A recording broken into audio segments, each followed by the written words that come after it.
for the latest headlines. Hey, Carl. Well, starting with impeachment, aides on Capitol Hill widely expect the article of impeachment against President Trump to be moved to the Senate this week and possibly as early as Monday. That word comes after House Speaker Nancy Pelosi declined to publicly give a timeline. Senate Majority Leader Mitch McConnell has vowed not to bring the Senate back before it's scheduled to reconvene on Tuesday, one day before President-elect Biden's inauguration. The Trump administration carried out its 13th and final federal execution early this morning.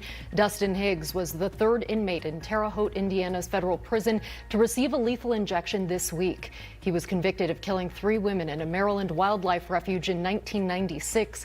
Trump's Justice Department resumed federal executions this summer after a 17-year hiatus. He is the first president in more than 120 years to oversee this many federal executions. President-elect Biden is an opponent of the federal death penalty. And the NBA is struggling with increasing coronavirus numbers. 3 games, including one between the Minnesota Timberwolves and Memphis Grizzlies, were postponed yesterday. And Timberwolves center Karl Anthony Towns, who's lost several family members to the coronavirus, says he's tested positive for COVID-19. The NBA was praised this past season for its bubble, which saw no player, coach, or staff member test positive for COVID-19. We've got more news on Newsmax.com. Carl? Thank you very much, Kayla. We appreciate it. House Speaker Nancy Pelosi has moved to name retired Lieutenant General Russell Honore to lead a review of Capitol security after last week's riots. He's best known for leading the Defense Department's response to Hurricane Katrina and Rita. Meanwhile, Washington, D.C. is moving fast to secure the inauguration on Wednesday. White House correspondent Emerald Robinson has more from D.C. Emerald?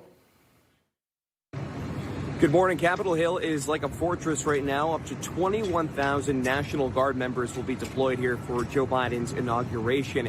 And even though there's heavy security throughout Washington, D.C., FBI Director Christopher Wray says he's still concerned about the possibility of violence here in our nation's capital, but also in state capitals across the country. And if we find that an individual poses a violent threat, then we and our partners will take advantage of every lawful authority. I encourage you to convey to all of the members of your teams to continue to lean forward to ensure that we achieve just that. And the Capitol riot is under heavy review. The D.C. U.S. Attorney's Office is reportedly placing the identification of anyone using military small unit tactics among the, quote, highest priorities as part of a sedition task force. As for security ahead of the inauguration, the Secret Service has set up a green zone in the heart of D.C., with National Guard troops asking people for their reasons for entry. D.C. area airports are beefing up security, and airlines have new restrictions. Major carriers including Delta, United, and American Airlines will ban any firearms in checked luggage on flights to the Washington area until after the inauguration. Guns are already prohibited in carry-on baggage. And several states are also lending National Guard troops to the effort, even as some begin to board up their own capitals.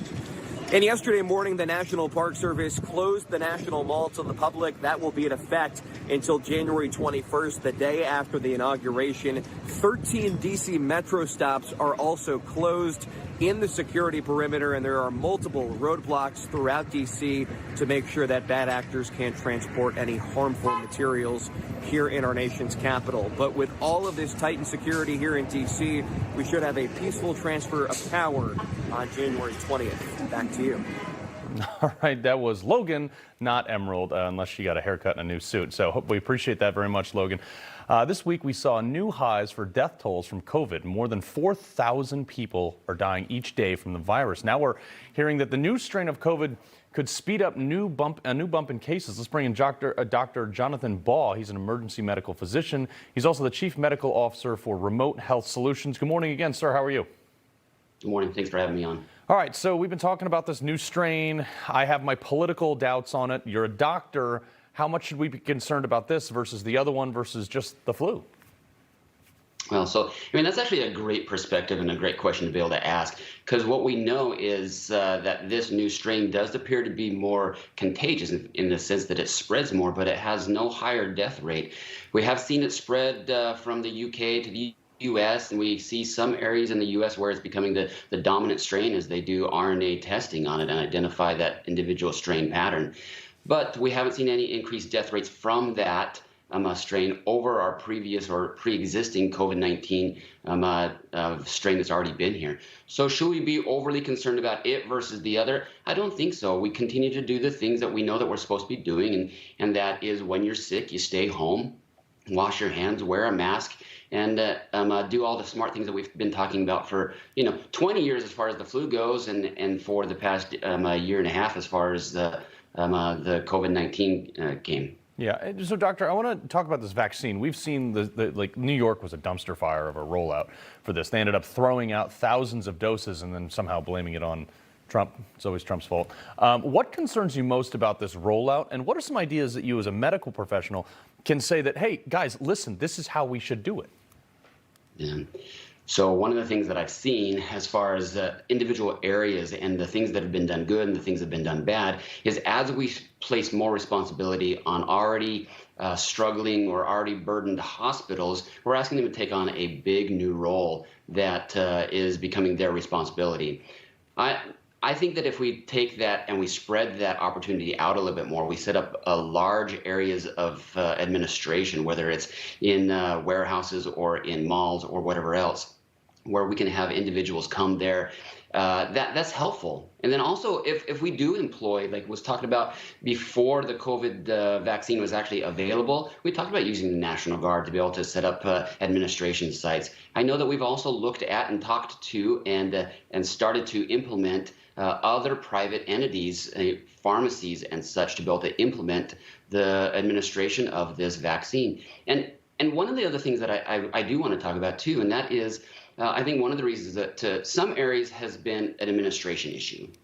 The companies and organizations that are supposed to be administering this have had hiccups. And other reasons that it hasn't gone forward quite as effectively is because individuals, people in the community still have questions about whether it's safe. And here's the truth, we really do think it's safe. We don't know all of this because we haven't been able to go all the way through the phase 3 trials, and we don't have a lot of years of experience like we do on most vaccines. But we think that we do have really safe vaccines out there, but there are so many questions that are not getting answered in this process that people still have questions, and people want to know, is it safe for me? And I get asked that every single day. What about if I have allergies? What about if I've got pre-existing conditions? Should I get the vaccine? And so I think that we need to have a continued opportunity to be able to let people feel like their voices are being heard. Let them get their questions asked, and I think that we'll have a better rollout of the vaccination in all communities. Yeah, and so, Doctor, I'm glad you brought up the vaccine, because there's a lot of people who are concerned. There is no long-term study. They've accelerated it in labs and, theoretically, I guess. But that, my mother is slightly concerned about long-term. She's over 65, so she's worried about it. I will never take this vaccine personally, because that's my personal opinion, is that I don't know until I see some concrete long-term study. I don't think it's safe for me, and I'll make that decision personally. And everybody should have the right to make that decision. Now, we're talking about long-term stuff of this COVID. Newsweek just came out with an article that said, hey, shutdowns really don't do anything. So when you talk to people, what should they be doing to take personal protections against COVID, against the flu, against any type of illness in this, post world where now apparently we're being told we have to open the economy here again in New York? Yeah, your comments are excellent with the fact that, one, shutdowns don't work. There's great data that shows that. Strict requirements to be able to stay home and lock down entire communities have not slowed the spread or ceased having people get the disease, which I think a lot of left-leaning governments and cities would like to say that it does. But there's great data from both sides that say shutdowns just really don't help. Yeah. Instead, what we do know that does help is being smart. And I talk about this consistently. I see COVID patients every single day right now, and I see sick patients every single day when I go to work, before, during, and after COVID. And what that means that I do is I wash my hands a lot when I go to work. I wear a mask when I'm around sick people. I wear a mask or I stay home if I'm feeling sick. Those are the things that we need to be thinking about. The same rules that apply every year that we try to teach people about influenza. When it's the flu season, if you're sick, stay home, wash your hands. If you're around other sick people, you should distance from them. If you have high risks, then you should stay home. You should avoid areas that are going to possibly infect you. Those are the smart things that we should be doing now and really forever. But we have to open our economies, and the way that we do that is by smart, simple steps, and that is testing testing groups and communities, isolating individuals who are at very high risk or those who are positive for the disease, not isolating and quarantining and locking down entire cities and counties and states. Yeah, no, it makes sense. Dr. Jonathan Ball, thank you for joining us. We appreciate it. You bet. Thanks, Carl. All right, folks, President Trump has been impeached again. Nancy Pelosi was able to throw this together in a matter of hours, but in 9 months couldn't seem to get Americans any reasonable COVID relief. Nancy, you think people didn't notice? We did. But how about the fact that you put the guy who allegedly was sleeping with a Chinese spy as one of the impeachment managers? You cannot make this stuff up. Eric Swalwell couldn't be a hall monitor, let alone an impeachment manager. I mean, we also knew the outcome regardless of the charge. The Washington Post blasted the announcement that Democrats were looking to impeach Trump 19 minutes after he was inaugurated, folks. And for what? It didn't matter. But, you know, this time they really got him. They said it was for sedition, which is an impeachable offense if he actually did it. So what did Trump actually do? Well, apparently, according to the all-knowing impeachment managers, he rallied people to storm the Capitol. Maybe they missed this part of his speech. I know that everyone here will soon be marching over to the Capitol building to peacefully and patriotically make your voices heard. Right. So when's Nancy's hearing then? You remember this? I just don't even know why there aren't uprisings all over the country, and maybe there will be when people realize that this is a policy. Trump. I just don't even know why there aren't uprisings. To peacefully and patriotically make your voices heard. And he was impeached. He was impeached. Okay? Nancy Pelosi was calling for uprisings everywhere, and maybe there will be. She was cheered on by the media. How about this? I just don't even know why there aren't uprisings all over the country, and maybe there will be when people realize that this is a policy. Folks, maybe this was lost on Nancy Pelosi and her liberal pals, but the Bill of Rights also provides equal protections under the law. You know, if you do the same thing, you get the same punishment, same treatment. Not in this world. You see, this isn't about Trump. It's about us. It's about people with conservative values who don't want to end up in a country that resembles the Hunger Games. A movement like never before of people who are prepared to stand up and fight for democracy and decency. Because we're going to go in there, we're going to impeach the mother.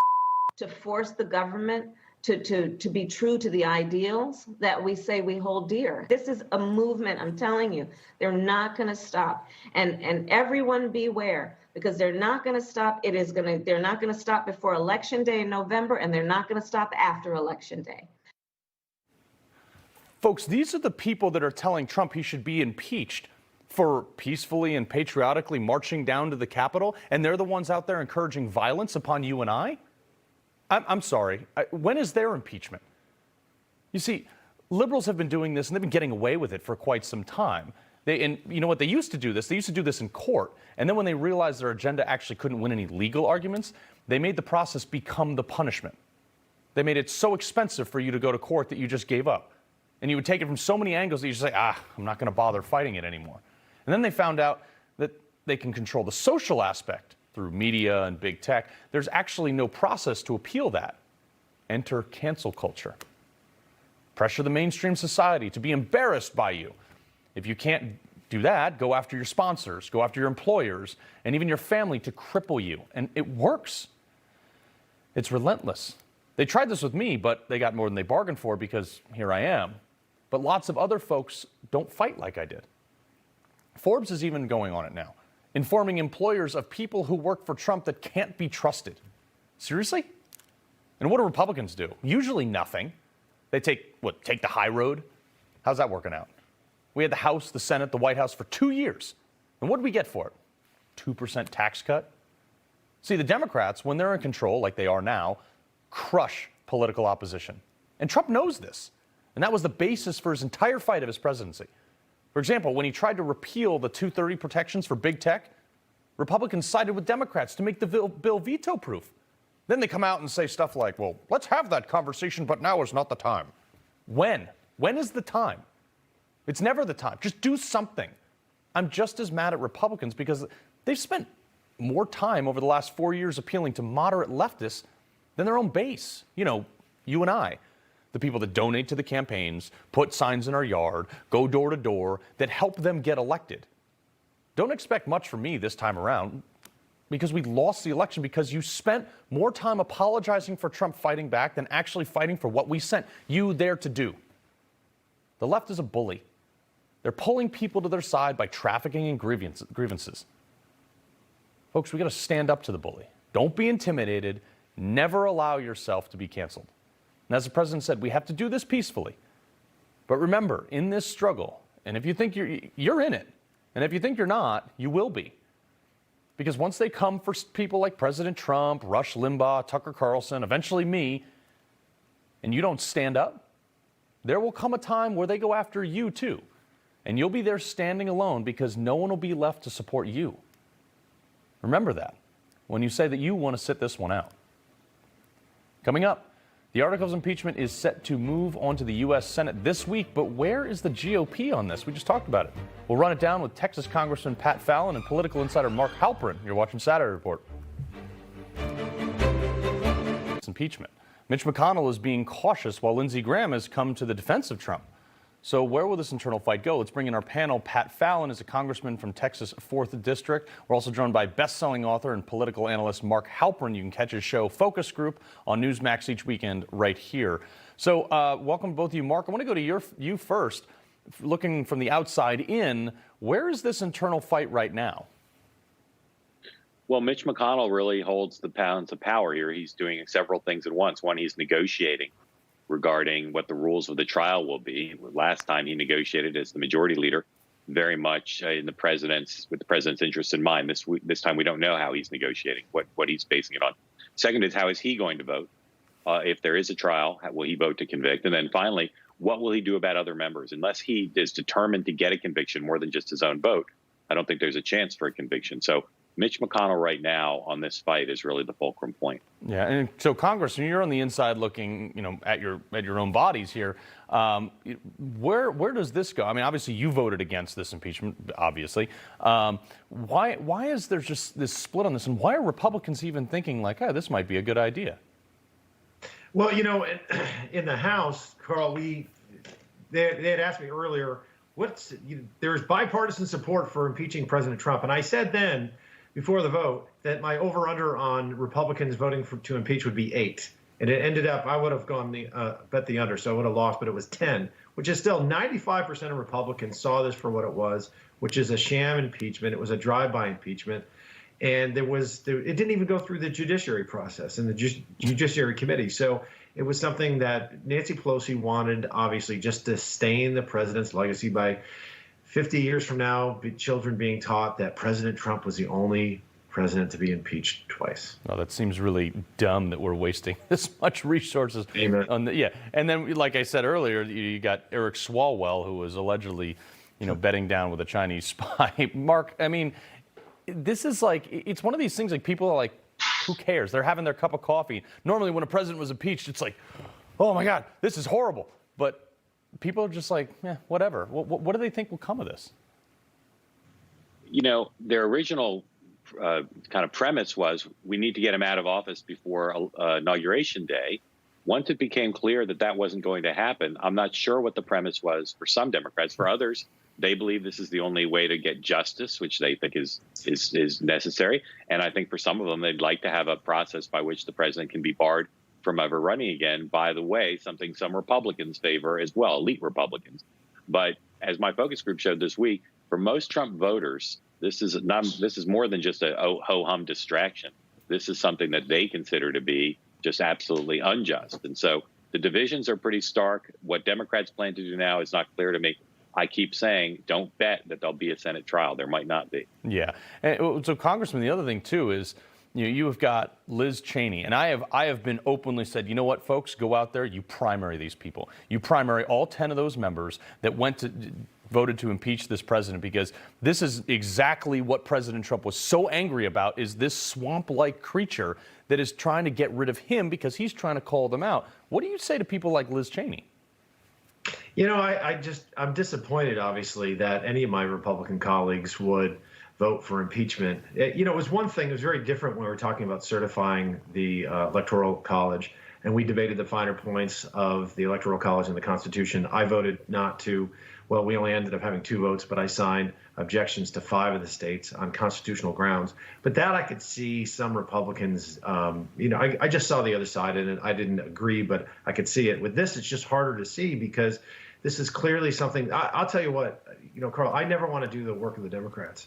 And, when you're giving them quotes that are above the fold in the paper, it's just it's not something that you want to see, and we'd want to be more unified. I mean, I'm a big tent guy, Reagan, 80-20 type of fellow. I think that's we want to have dissenting opinions within the Republican Party. But the impeachment vote is just something I just can't get my arms around why anybody would do this. When you actually look at the president's words, he said, as you mentioned in the prior segment, peaceful protest, cheering on our brave congressmen and women. Yep. And so there was nothing there. There was no smoking gun. So the Democrats had to say, well, his comments in context were dangerous. Sure. Yeah. And he was an imminent threat. And of course, it's been 8, 9, 10 days, and nothing has happened. So it was just a big sham to begin with. Yeah, and the thing is, and I say this reluctantly, but in the event that President Trump actually wanted to incite something, he has the power to captivate an audience enough that could do something on a mass. I'm not saying he's going to. He never should. But I'm saying if he had actually done that, it would have been worse than it was, and that's clear focus here. Now, Mark, what are you hearing about the Liz Cheneys and the Kinzingers and the people like that who voted for this impeachment? Well, the president's certainly going to have a chance to test what his continued influence is within the Republican Party and the popular electorate more broadly, because if he chooses, as some are saying he will, to focus helping recruit and support those people running against some or all of those 10, that will be a big deal. It is, as the congressman said, it's a very big political problem for the party. It will be in the Senate trial, too, if there is one, that they can keep quoting from Liz Cheney's statement. She didn't just vote for impeachment. She put out a statement that couldn't have been written better by the Democrats themselves. And so of all the 10, I think she's probably, because of her seniority, because of her stature, because of the statement she put out, I think she will probably be the one who gets the most focus going into not just potentially a fight over whether she keeps her leadership position as the number 3 House Republican, but about whether she wins that statewide at-large seat in her home state of Wyoming. So, Congressman Fallon, you were actually we had you on Newsmax quite a bit after your heroic day at the Capitol, where you actually stayed to protect fellow members of Congress. And just real quick, curious, how many people that voted for impeachment were standing by your side to actually stop these riots? There were none. Oh, give or take none, or just actually none?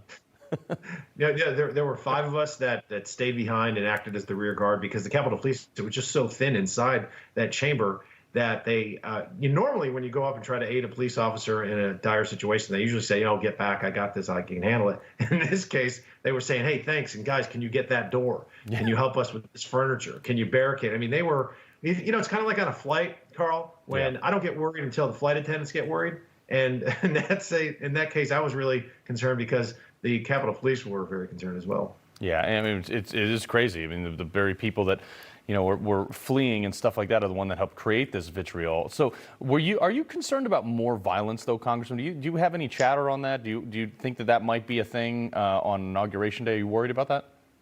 I'm really not at all, for a few reasons. One, I think what happened on January 6th was obviously a stain in our history, and it was ugly, and never want to see it again. It was, I think, some people maybe went to D.C. Intent on mayhem, and others, as you know, how a mob forms, a crowd becomes a mob. It was more on spontaneous. But moving forward, conservatives have jobs and they work. So we're going to move on with our lives, and we're going to try to prosper in the greatest economy and country that in history. And it's much to do about nothing, largely. I mean, D.C. is militarized now. They're closing tunnels and bridges. There's going to be somewhere estimates I've seen of 20,000 troops. It was already a dead city because it's run by a bunch of Marxists. Yep. So I don't think there's going to be – I mean, Biden's inauguration and his crowd's going to be more like somebody being sworn into city council than to be sworn in as president of the United States. Yeah. You know what? I'm going to tell my social media guy I want that as a headline. D.C. is run by Marxists, and conservatives have jobs, and we have to go back to work. So, Mark Halperin, Congressman Fallon, stay with us. We're going to come right back. We've got a lot to discuss, including the relationship between Mitch McConnell and Joe Biden. Stay with us.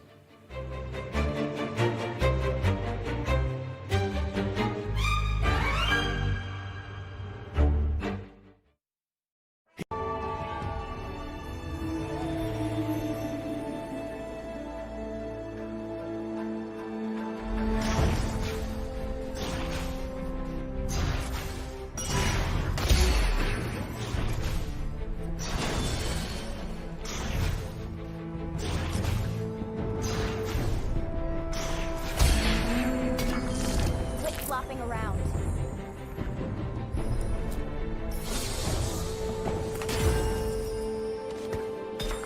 A feast awaits. One blade, one purpose.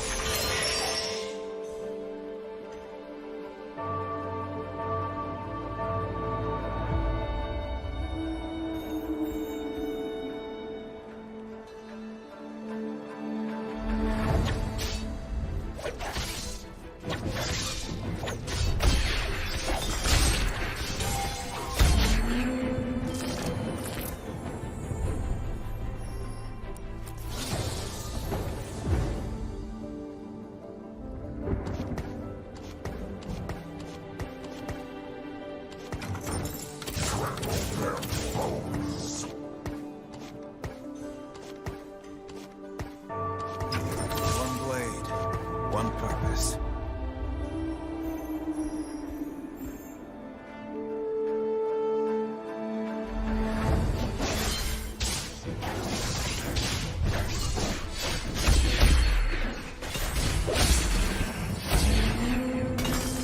No one is promised tomorrow.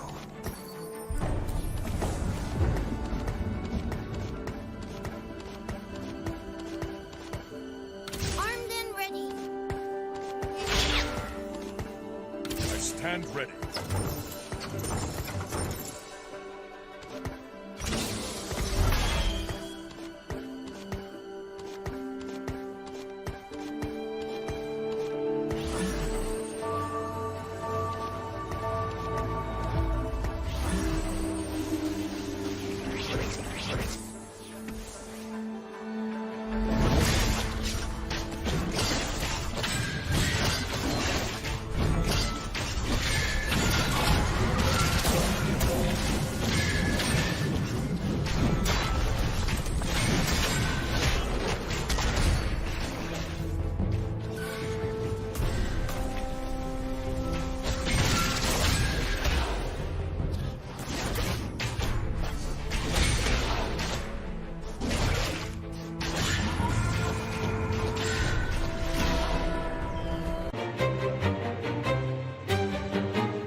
Well, Washington, D.C. is working to secure the inauguration of Joe Biden once he takes office. What will the relationship be like between McConnell and Biden? Let's bring back our panel. Congressman Pat Fallon represents the 4th District in the great state of Texas, which, by the way, where the NRA is moving right now. We're also joined by best-selling author and political analyst Mark Halperin. All right, so Mark, to you, there is reporting that Mitch McConnell and Joe Biden can actually work together pretty well. You know, they were in the Senate for, I don't know, 200 or 300 years together.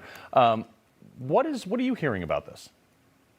Well, they have a history of working together, Carl, but I think people overstate whether they have a friendly relationship. They do not. They know how to do business together. And I think we're going to see a test of this right away. Whether Mitch McConnell sees any political advantage to working with Joe Biden, I doubt. I think his eyes are on the midterms and winning back majority control of the chamber. We'll see it tested in how the impeachment trial goes forward, whether McConnell cooperates and prevent producing rules that Democrats like, and whether he votes in the end to convict the president. And then I think we'll see it now in the big package that Biden's put forward. Biden's put forward $2 trillion in new spending that I don't think very many Republicans are going to be positive about. Does McConnell block it or completely? I'm sure he won't accept it completely. Or does he look for a way to try to make a deal?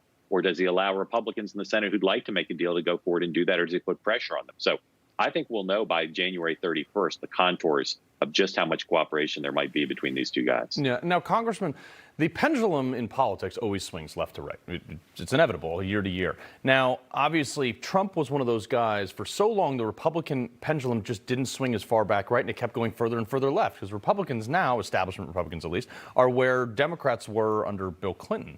So do you see post-Trump, a new agenda of Republicans, even though we're going to be in the minority for 2 years, are going to try to pull that pendulum all the way back because they don't actually have any accountability right now. They don't have to vote. They don't have any real voting power. So they can just go out fighting and swinging all they want because they're really not going to get anything done anyway. Do you see that, or do you see them just rolling over? Roll over. I mean, I didn't come to Washington, D.C. to roll over. And I think a lot of my freshman colleagues, we have an incredible freshman class, and I'm very enthused and optimistic in that regard. I mean, I don't really think in 2016, I think President Trump was really the only Republican candidate that could win. And he showed that populism does work, and really listening to people and be accessible. And so many people didn't feel like they were being heard, and he was their voice. I mean, I can't tell you how many times I went knocking on doors when I ran for the state senate or this seat in Congress where people said, you know, I had one fellow said, I'm 64 years old. I've never voted before, but I voted for Trump. And why? You know, we have to, it's because he was a fighter, and that's what people want. And you know what they want? You know, in the world of COVID, you want to unleash the economy, then open up. These Democratic governors have to open up their states. We can't sit there and with this package that Biden has $1.9 trillion. All that's going to do is cause, you know, it's dangerous because it can cause inflation, and goods and services don't fall from the sky. Human beings actually have to do some work to get that done, to get the economy rolling. Yeah, the interesting thing is actually the freshman group of congressmen, the 1- and 2-term congressmen right now, you guys are the fighters. You guys are the ones who are actually sticking up for actual conservative policies, while it's the establishment that just seems to be like, you know, I just got a cocktail party to go to later. But Mark, I want to ask you, they're moving forward these cabinet nominations. We just saw Jamie Harrison. He's the guy who lost to Lindsey Graham in South Carolina to run as the, you know, for the Democratic Party. Is this like the consolation prize or something? Well, he's been a longtime political operative. I know he was running to be U.S. Senator, but his background is really more in party politics of late. He was chair of the state party. He's been active in the DNC. So this is you know, if you look at all the appointments and nominations that Biden has made, not too many of them are surprising. And this is one of the least surprising because most people in Biden's orbit consider this to be a very good fit. Yeah. So, Congressman, real quick, you know, we're going to see a Trump appointee, David Norquist, still run the DOD until Lloyd Austin gets confirmed. Is there a silver lining to see a Trump appointee stay in office for a little while? Well, you know, we got to be Americans before we're Republicans. And, you know, for the good of the country and transition, I'm glad to see as many Trump appointees stay on as possible. Of course, they won't stay on for long, I'm sure, because Biden's going to have his own people in there. But if you know, the campaign rhetoric is always that, particularly in a presidential debate, they'll say that I'm going to put the country over party politics. Well, you know what? Like Biden's claiming he's going to be this uniter. Well, let's see it with actions and not empty words. And so far, I don't like what I see. Yeah, it's interesting that the guy that Joe Biden is now putting in charge of the Defense Department oversaw the withdrawal from Iraq under Barack Obama that led to the rise of ISIS. But anyway, Mark Halperin, Congressman Pat Fallon, we appreciate you joining us. Thanks for having me. Thank you. Good morning. All right, folks. Remember, you can watch Mark Halperin's focus group today at 3 p.m. Eastern or tomorrow at 2:30 p.m. right here on the greatest channel out there, Newsmax. Straight ahead, legal legend Alan Dershowitz joins us to talk about whether this impeachment is actually constitutional and will anything be done about it. Stay with us.